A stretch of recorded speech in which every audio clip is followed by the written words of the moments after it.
Hello दोस्तों, आप सभी का आपके अपने चैनल पीसीएस मेथड ट्रिक्स में स्वागत है। आज के इस वीडियो लेक्चर में हम बिहार के मध्यकालीन इतिहास के बारे में पढ़ेंगे।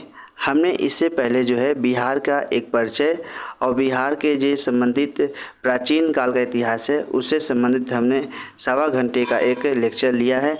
उसमें बिहार के सारे टॉपिक जो हैं प्राचीन इतिहास से संबंधित उसको हमने डिस्कस किया है। एडिटोरियल द्वारा प्रकाशित जो ये पुस्तक है बिहार तथ्य संग्रह, इससे हमने वीडियो फॉर्मेट में लाकर आप सभी के लिए हमने एक छोटा सा प्रयास किया है। जो वीडियो फॉर्मेट में जिसको देखने की इच्छा होती है वो वीडियो फॉर्मेट देख सकता है।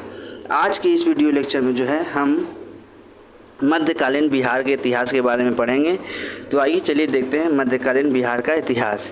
इस क्रम में हम सबसे पहले उस फॉर्मेट को देख लेते हैं जो हमें आगे चल के पूरे सिलेबस को देखना है और पढ़ना है। तो उस क्रम में हम क्या पढ़ना है हमें वो देख लेते हैं पहले। तो ठीक है, तो उस क्रम में देखते हैं। हमें सबसे पहले हम पढ़ेंगे सल्तनत काल, जो कि सल्तनत काल से बिहार के मध्यकालीन इतिहास का प्रारंभ होता है। तो सल्तनत काल पढ़ेंगे, मुग़ल काल पढ़ेंगे और अफ़गान शासन में बिहार की स्थिति क्या थी वो पढ़ेंगे। फिर सिख धर्म पढ़ेंगे बिहार से संबंधित, और तुर्क शासन पढ़ेंगे बिहार में, और स्थानीय वंश पढ़ेंगे जो बिहार के स्थानीय वंश थे या कर्नाट वंश है। इन सभी को हम बिहार के मध्यकाल के रूप में पढ़ेंगे। ठीक है, तो इस क्रम में हम आगे बढ़ते हैं और बिहार के जो तुर्क शासन है उससे संबंधित हम पहले देखते हैं, क्योंकि सबसे पहले बिहार में तुर्क लोग आए थे, उसके बाद सल्तनत काल का प्रारंभ हुआ था। ठीक है, तो आइए हम देखते हैं तुर्क शासन में बिहार का स्थिति क्या था और उससे संबंधित बिहार के शासन काल को देखते हैं। ठीक है, तो तुर्क शासन सबसे पहले बख्तियार खिलजी बिहार में प्रवेश किया था। बख्तियार खिलजी कौन था? तो बख्तियार खिलजी कुतुबुद्दीन ऐबक का दास था, यानी कि उसका एक सेनापति के रूप में दास था। तो बिहार में तुर्क सत्ता की स्थापना बख्तियार खिलजी को जाता है, जो कि कुतुबुद्दीन ऐबक का दास था, जो हमने बताया। ठीक है, तो ये मुस्लिम सत्ता बिहार में जो स्थापना हुई वो बख्तियार खिलजी को श्रेय जाता है। बख्तियार खिलजी के आक्रमण के समय बिहार में छोटे छोटे शासकों का शासन था। बिहार जो उत्तर बिहार में कर्नाट वंश की शासन था, कर्नाट वंश का शासन था उत्तर बिहार में। बख्तियार खिलजी की बात करें तो वो पहली महत्वपूर्ण सफलता उदंतपुरी बिहार, जो कि बिहार शरीफ में पड़ता है, उसको विजय किया 1198 ईस्वी में। बिहार उदंतपुरी के साथ नालंदा और विक्रमशिला विश्वविद्यालय को भी बख्तियार खिलजी ने नष्ट कर दिया। इन विश्वविद्यालयों में उसने आग लगवा दी। तो हमारे एग्जाम में क्वेश्चन पूछे जाते हैं कि नालंदा और विक्रमशिला विश्वविद्यालय को नष्ट किसने किया था? तो वो कुतुबुद्दीन ऐबक का दास बख्तियार खिलजी ने आग लगवाकर उसको नष्ट करवा दिया था। ठीक है, आइए नेक्स्ट की ओर बात करते हैं। तो 1203 से 4 ईस्वी में नदिया यानी कि बंगाल पर चढ़ाई की, जो सेन वंश का राजधानी था। उस समय सेन वंश का शासक लक्ष्मण सेन थे। ठीक है, सेन वंश का शासक थे लक्ष्मण सेन थे, और लक्ष्मण सेन बिना लड़े ही वो वहाँ से डर के भाग गए थे। तो बख्तियार ने इस क्षेत्र पर अपना अधिकार लखनौती को अपना राजधानी बनाया और इस क्षेत्र पर अपना अधिकार को कायम किया। बख्तियार की हत्या उसके एक अधिकारी था अली मर्दान ने कर दी। अली मर्दान उसका एक अधिकारी था बख्तियार का, उसने उसकी हत्या कर दी और उसके सब को बिहार शरीफ के इमादपुर में दफना दिया। ठीक है, आइए नेक्स्ट की बात करते हैं। अब हम बात करते हैं स्थानीय वंश है, कर्नाट वंश, कर्नाट वंश के उत्तर में कर्नाट वंश का शासन था। तो उससे संबंधित पॉइंट है इम्पोर्टेंट, हम उसको देख लेते हैं। तो कर्नाट वंश मिथिला के कर्नाट वंश से संबंधित हम देख लेते हैं क्या है। तो पाल वंश के पतन के बाद तिरहुत मिथिला क्षेत्र में कर्नाट वंश का उदय होता है।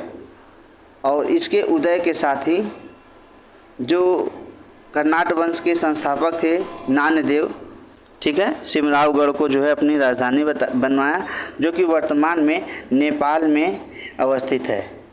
वर्तमान में नेपाल में अवस्थित है। बख्तियार खिलजी के बिहार अभियान के समय कर्नाट शासक जो थे नरसिंह देव ने उस नजराना भेंट किया और उसे जो है सहयोग दिया था। तो यही हमारे राजवंशों की भूल रही कि उन्होंने दुश्मन को पहचाना नहीं, ठीक है, क्योंकि कर्नाट वंश का जो सेन वंश से संघर्ष चलता था। तो यहाँ जो है अपने स्वार्थ और अपने मतभेद के कारण जो है बाहरी व्यक्तियों को जो है सहयोग किया और उनसे सहयोग लिया, जिसके कारण जो है काफ़ी हानि हुई इस क्षेत्र को। तो जो कर्नाट वंश का सेन वंश से जो संघर्ष चलता था, उसी की वजह से जो है नरसिंह देव ने उसे नजराना भी और उससे भेंट देकर सहयोग लिया, ठीक है। आइए नेक्स्ट की ओर बात करते हैं।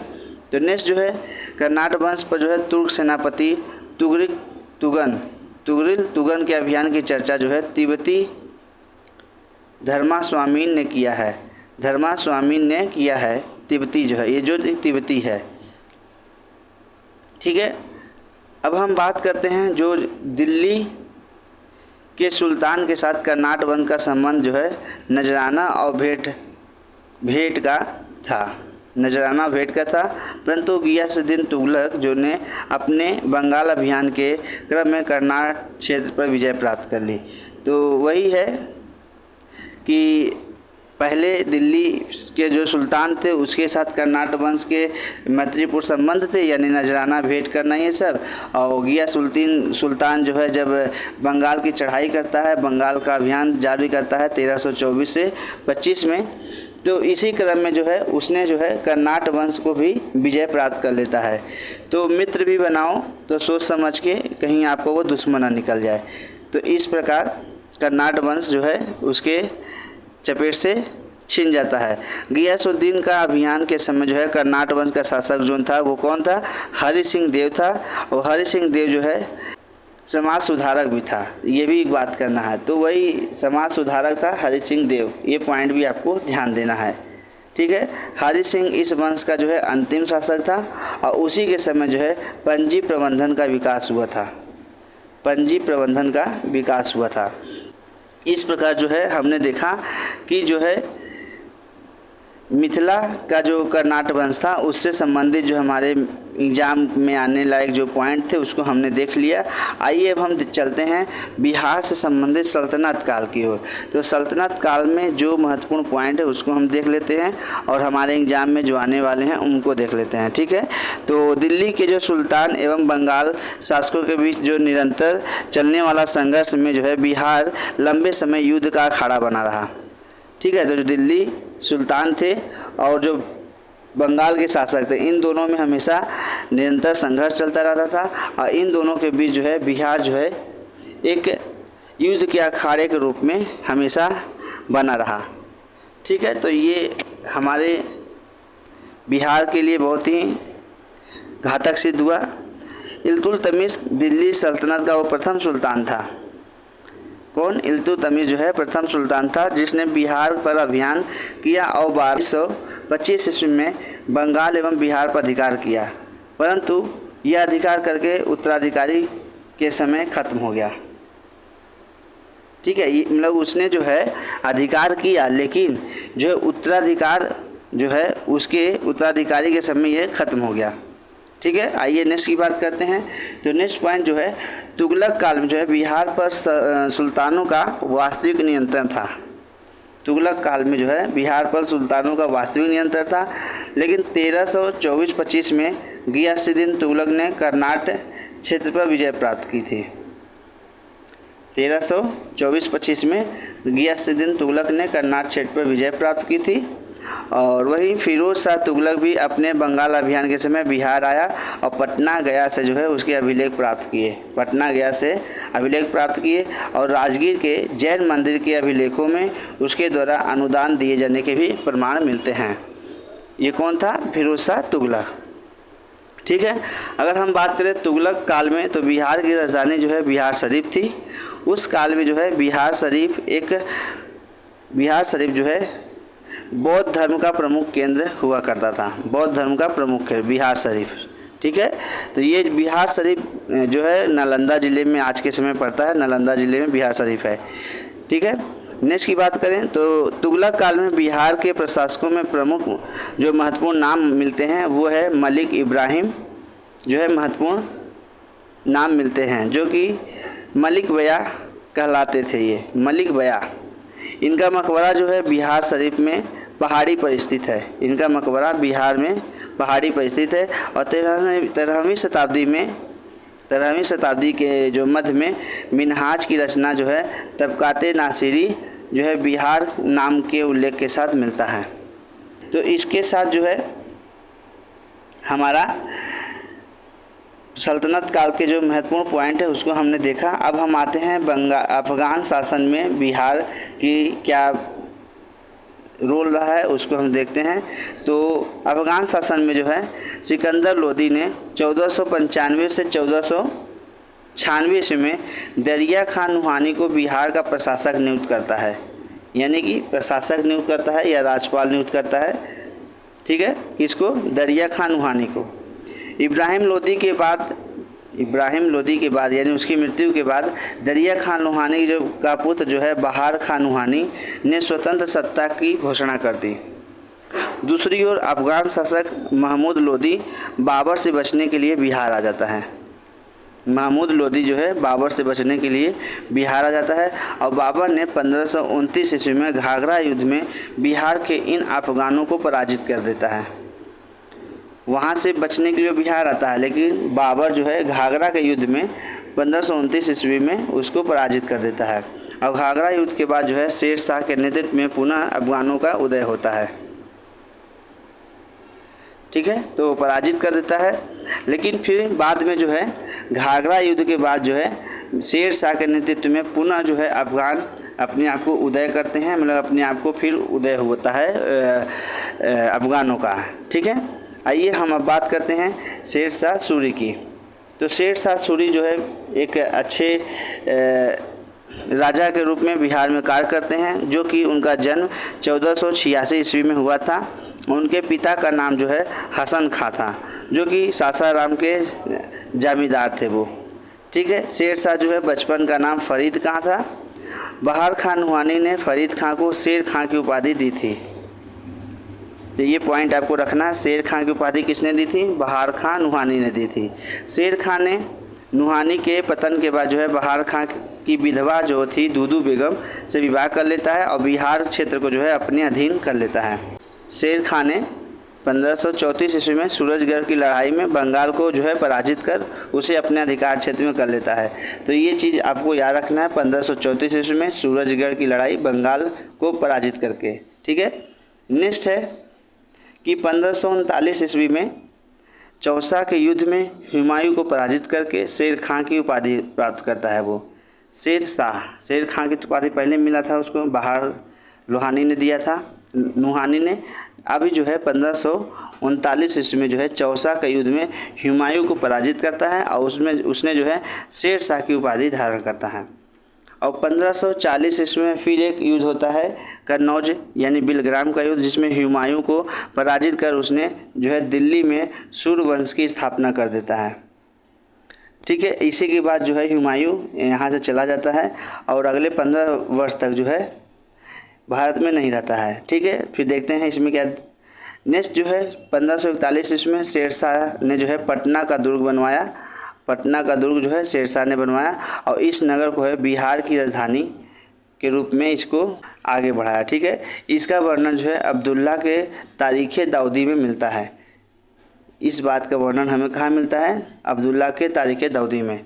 शेर शाह ने 1543 ईस्वी में रायसीन और 1544 ईस्वी में मारवाड़ विजय प्राप्त की।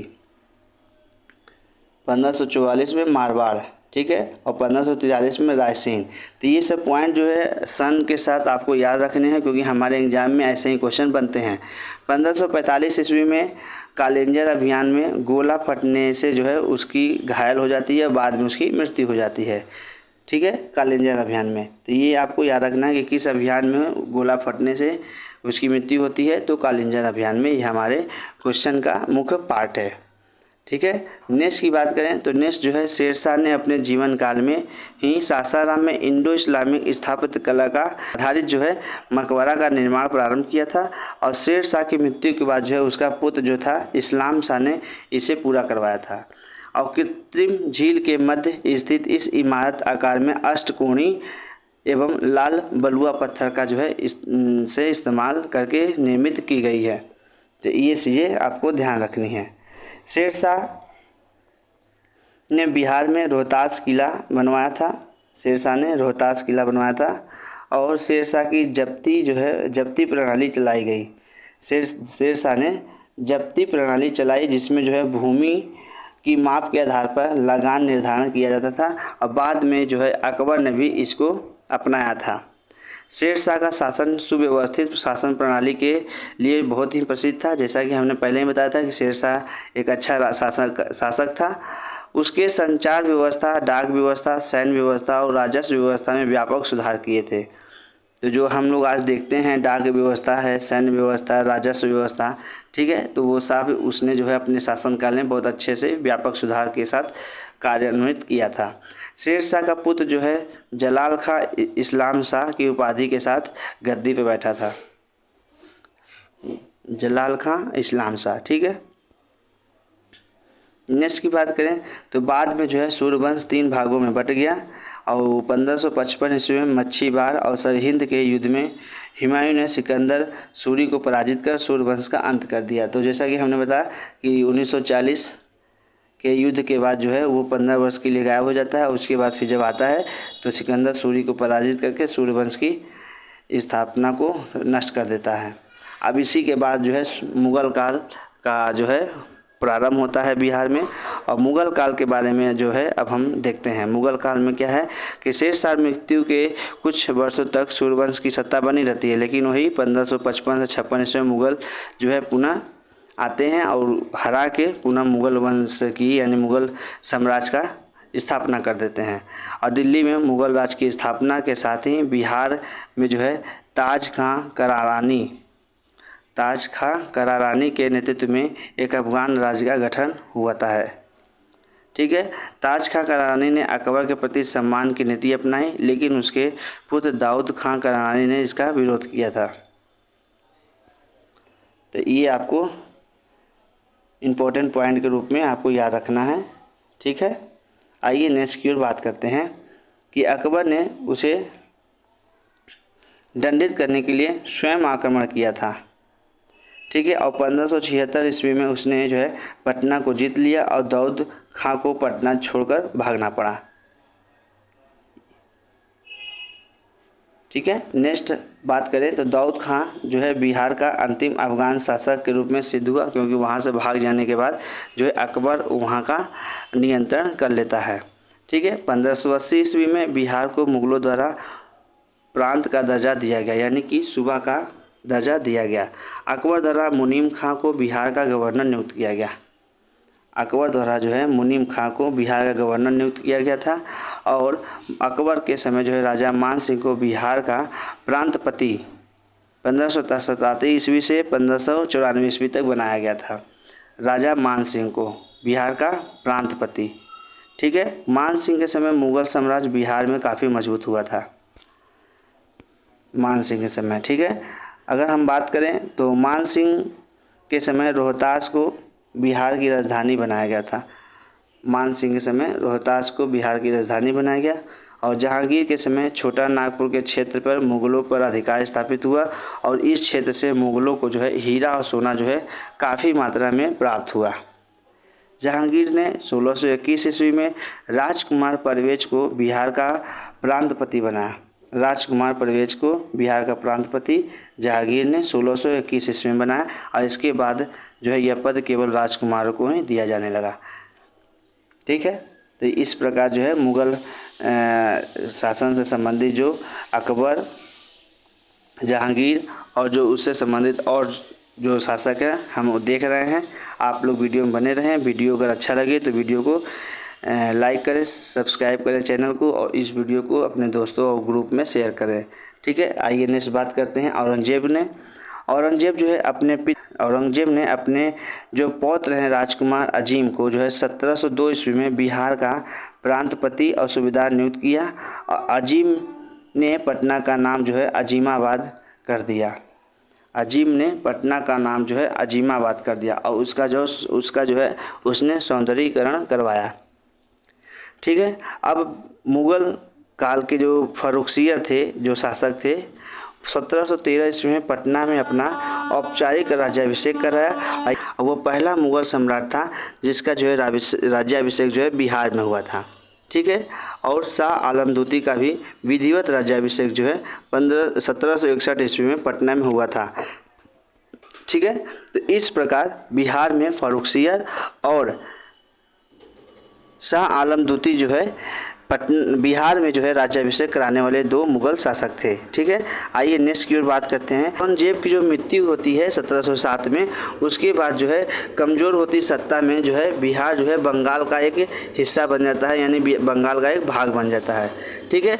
उसी क्रम में मुर्शिद कुली खां जो है 1727 ईस्वी तक बिहार, बंगाल, उड़ीसा का सूबेदार रहता है और उसके बाद सरफराज खां जो है नवाब बनता है। ठीक है। अलीवर्दी खां ने गिरिया के युद्ध में, यानी कि 1740 ईस्वी में गिरिया के युद्ध में सरफराज खां को पराजित करता है और बंगाल का नवाब बन जाता है। उसने जो है मुग़ल सम्राट को 2 करोड़ रुपए देकर अपने पद को स्थायी बना लिया था। ठीक है। नेक्स्ट की बात करें तो 1756 ईस्वी में अलीवर्दी खां की मृत्यु तक बिहार और बंगाल, उड़ीसा क्षेत्र पर उसका जो है प्रत्यक्ष रूप से नियंत्रण होता है।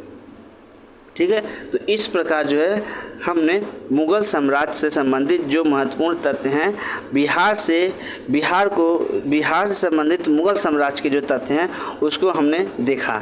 ठीक है। आइए हम चलते हैं अब सिख की ओर। सिख से संबंधित जो महत्वपूर्ण हैं पॉइंट हैं उसको हम देख लेते हैं। सिख धर्म और बिहार। ठीक है। सिख धर्म और बिहार। सिख धर्म के जो संस्थापक थे गुरु नानक देव जी बिहार में गया, राजगीर, पटना, मुंगेर और भागलपुर में उन्होंने यात्रा की थी। सिख धर्म के जो 9वें गुरु थे श्री तेग बहादुर भी सासाराम, गया होते हुए पटना आए थे। ठीक है। जो 9वें गुरु थे श्री तेग बहादुर पटना और गया होते हुए जो है वो आए थे। नेक्स्ट अगर बात करें, यहाँ पे वो जो है अपनी पत्नी गुजरी देवी को छोड़ के गए थे जो माँ बनने वाली थी और यहीं जो है पटना में गुरु गोविंद सिंह का जन्म हुआ था। ठीक है। तो ये पॉइंट हमें याद रखना है, हमारे लिए बहुत इम्पोर्टेंट हो सकता है। नेक्स्ट की बात करें तो सिख धर्म के जो 10वें और अंतिम गुरु हुए गुरु गोविंद सिंह का जन्म पटना में हुआ, आपने देखा था, और 26 दिसंबर 1966 को इनका जन्म हुआ था। ठीक है। नेक्स्ट बात करें तो गुरु गोविंद सिंह जो है 1676 ईस्वी में जो है 10वें गुरु बनते हैं सिख के, और 1699 ईस्वी में इन्होंने जो है खालसा पंथ की स्थापना की थी। खालसा पंथ की स्थापना जो है गुरु गोविंद सिंह ने 1699 ईस्वी में किया था। और तख्त श्री हरि मंदिर पटना साहिब सिख धर्म का प्रमुख तीर्थ स्थल है और इसका निर्माण जो है महाराजा रणजीत सिंह ने कराया था। महाराजा रणजीत सिंह ने करवाया था। ठीक है। तो इस प्रकार जो है सिख धर्म से संबंधित जो हमारे बिहार से जो महत्वपूर्ण पॉइंट है उसको हम लोग देख रहे थे, और उसी के साथ जो है हमने बिहार से संबंधित और जो मध्यकाल से संबंधित जो सारे पॉइंट थे उसको हमने देख लिया, और जो भी पॉइंट इसमें छूटे होंगे उसको जो है हम प्रीवियस ईयर के MCQ फॉर्मेट में करके हम देख लेंगे। हमने बोला था कि पहले जो है प्रीवियस ईयर के क्वेश्चन कराएंगे, उसके बाद ये लेक्चर को लाएंगे, लेकिन हमने सोचा कि पहले हम पूरे हिस्ट्री को जो है हम पढ़ा लेते हैं, उसके बाद जो है हम MCQ की ओर बढ़ेंगे। तो हमने मध्यकाल के इतिहास को बताया और उसको पढ़ाया और उसको अच्छे से समझा, और इसी प्रकार जो हमने प्राचीन इतिहास के बारे में पढ़ा। नेक्स्ट जो हमारा होगा वो आधुनिक भारत का इतिहास होगा। ठीक है। तो ये थोड़ा जो है लंबा लेक्चर होगा क्योंकि आधुनिक भारत से जो है क्वेश्चन ज़्यादा आते हैं, तो हम इसको पूरे अच्छे से और डिटेल में पढ़ेंगे। अभी तक जो हमने पढ़ा मध्यकाल उसको आप देखिए, और वीडियो कैसा लगा इसे आप लोग बताइए, और वीडियो में अगर कोई आप राय देना चाहते हैं तो कमेंट बॉक्स में अपनी राय दीजिए। हम उसमें जो कमियां होंगी तो हम उसे सुधार करने की कोशिश करेंगे। तो अभी तक के लिए आप सभी का बहुत बहुत धन्यवाद, और अपने इस वीडियो को किसी ग्रुप या अपने दोस्तों के साथ शेयर करें जो बिहार से संबंधित किसी भी एग्ज़ाम की तैयारी कर रहे हों। ठीक है, तो थैंक यू सो मच आप सभी का। हम मिलते हैं अगले नेक्स्ट वीडियो में आपसे। ठीक है, थैंक यू सो मच।